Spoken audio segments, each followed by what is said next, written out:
We are answering a very important question. What do we need to point out to our ESL students about the structure and operation of naturally occurring conversation? Hello, my name is Susan Shostak, and this is Cookies on the Bottom Shelf, Making the Complex Simple. In this video, we are going to explore how native English speakers figure out what to talk about. We call this topic management. The easiest way to start a new topic is to start a new conversation. However, that's somewhat limiting. So when a conversation gets going, we know that a topic has been exhausted when a couple of things happen. First of all, you see an increase very often in the back channels. Yeah, well, uh-huh. And you may even find a series of silences. All of this is a signal that there's not really anything left to talk about with that topic.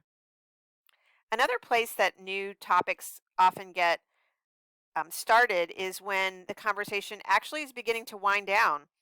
Um, they're often initiated as a conversation is beginning to close. In the example you see on the screen, Sarah's new information about why she will not see Vanessa next week opens up a new topic about vacation. Now, here in the United States, here in the southern United States, this is a common practice. As we follow people out onto the front porch, out to their cars, we do it on the phone as well, um, starting multiple different topics, even as we continually try to say goodbye and close the conversation. It's a good idea to point out to our adult ESL students that conversations with native speakers could have multiple closure attempts before finally saying goodbye for real.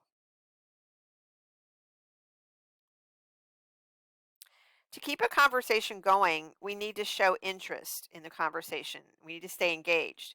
One of the ways we can do that is with a follow-up question. The more follow-up questions we ask, the more likely we are to keep that conversation going.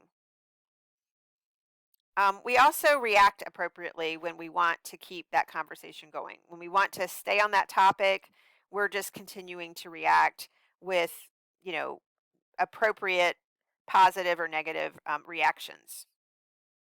We show agreement. Again, either, yeah, me too, I agree, that's wonderful, that's terrible. And we show that we're listening by using something called back channeling. The list on the left there is these are things that we say in English to show that we're listening, to show that we're still understanding, engaged, and we're following. Now, speaking of back channeling, what do our students need to understand about back channeling? Uh, First of all, all languages have some form of back channeling to show that the listener is, in fact, listening. This is a great opportunity for a compare contrast class activity where everyone learns about other cultures and customs.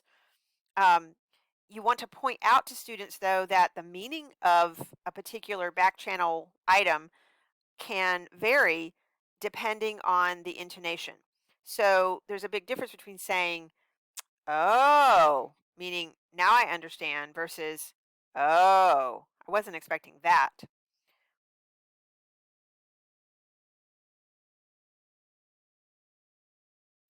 Now, the right way and the wrong way to change topics. This is a place where both native and non-native speakers can get into trouble and can seem sort of disconnected and not paying attention. So notice on the left side, Sarah rushes in very abruptly changing topics. Here's Vanessa who's talking about being busy and Bob's out of town and so forth. And then Sarah's like, by the way, did I tell you that Alex got the promotion? So she hasn't even acknowledged really what Vanessa said. And it may leave Vanessa feeling like, Sarah's really doesn't care about anything going on with me and she only wants to talk about herself.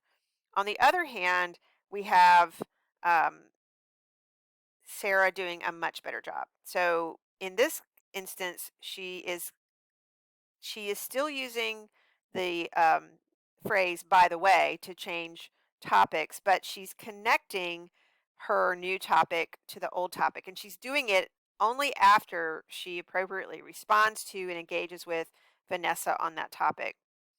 So these are places where we can really help students learn how to engage in a way that doesn't make them look like they're rude or uh, uncaring or disconnected.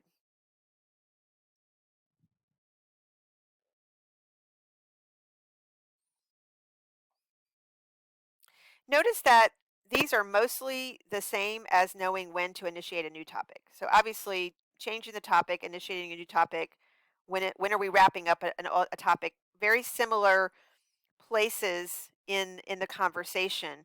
But we know that a topic is likely finished when, again, we see increases in the back channeling tokens. There's an increased silence, and there's no follow up question. That's a really key ingredient here. There's nothing more to say. There's nothing really more to talk about, or I'm not really interested in finding out more. And there's no more follow up question. There could be a final assessment. In this case, you see splendid. It could also be a negative assessment, like, oh, terrible. Yeah, I get it, terrible. Or shared laughter. Um, Here is a place where we can teach a little mini lesson with our students on how to deal with people at their jobs who talk a lot, and how do they get out of that. They need to get back to work, and here's this person who's talking, and we can use these techniques to shut a topic down. So sometimes a topic naturally ends because there's not much left to say about it. But sometimes we want to shut the topic down. We want to kind of shut the conversation down. And so these same techniques of increased back channeling, silences, no follow up questions, final assessments, and so forth, it signals that this is coming to an end. All right, that was topic management. Join me next time for conversational repair.